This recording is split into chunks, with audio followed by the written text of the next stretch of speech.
How many of you woke up this morning knowing exactly what you wanted to wear today? How many of you changed outfits? Did anyone choose to wear a dress instead of pants, or pants instead of a dress? Now, why would you choose to do that? Perhaps you were more comfortable. But what led you to this comfortable? And have you ever thought of the circumstances that have occurred in order for you to dress the way that you do? I was educated in design at a school in New York where I was told that my options for exploring apparel design were restricted to menswear and women's wear. Puzzled by the strict divide between the two, I chose to focus my thesis collection on exploring the possibilities that lay in the gap between. The third gender has existed in Indian society since the 18th century. Other, we say, women, they say. Neither male nor female, identifying as both, neither, or a combination.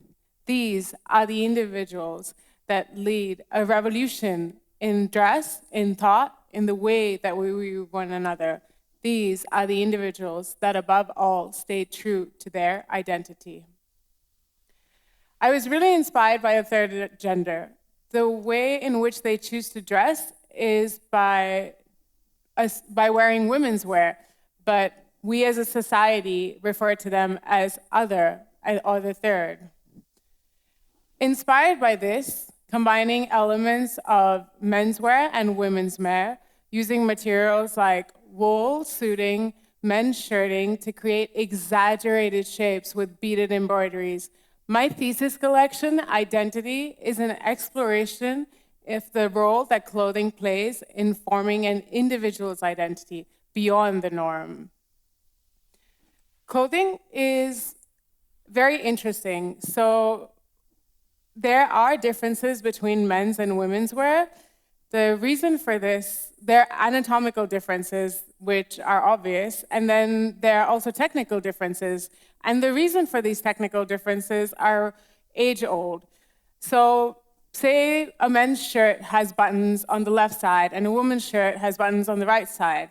But this is because when back in the day, men used to carry a gun on the left side, so it was easy for them to access it. And then women had maids that would button their shirts for them. I understand the utility reasons behind this. However, I don't think that I always question this, the relevance of this in fashion today. When I was a child, my mother loved dressing my brothers and I in the same outfits. And at the time, I didn't really think anything of it. It was only when she made me wear dresses and my brothers were still wearing what they always wore that I began to question, why was it that they didn't wear the dresses? And why was it that we had to wear different clothes at times? And why couldn't we share the same silhouettes? And this was something that stuck with me through different parts of my life. And so when I came to my thesis collection, the way that I went about designing it was creating traditional pieces of clothing and then taking them apart to re-examine the components that actually make it what it is and putting the pieces of the puzzle back together again. So a shirt becomes a blouse, and a dhoti becomes a skirt, and a patiala pajama becomes a top. What's interesting about menswear and women's wear is that they've always had this constant dialogue, and they always take from one another in terms of little details or shape.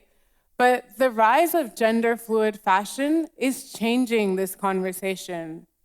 I worked with an embroidery unit, and they helped to embroider, pattern, and construct the garments. And upon completion of this, they wore their garments and stood tall. For them, they didn't see it as clothing that was gender specific. They saw it as clothing open to the interpretation of the wearer. And while we were shooting the collection, we went onto the streets of Calcutta, and that's where we were approached by a few passerbys. They went up to the artisans and asked them about their experience and said that we, the people that were taking the imagery, were taking advantage of them, dressing them up as women and making fun of them. But these artisans didn't seem fazed by it. To them, they were enjoying the moment. They were embracing the person that they were in that clothing. Traditionally, there have been two genders, but tradition is holding us back. The spaces in between are filled with individuals experimenting in appearance, breaking the boundaries imposed on them by the genders assigned at birth, by the people defining them. As a designer, I have committed myself to exploring the possibilities that lie in the gaps between. Having sat on the sidelines today, they begin to be accepted. The third, we say, individuals visually expressing their experience of life on their own terms. Fashion has been a vehicle for them to experiment and explore the spectrum of gender into a life that is their reality, into an identity that is theirs. Fashion is not just theirs, it's yours. The spectrum is waiting.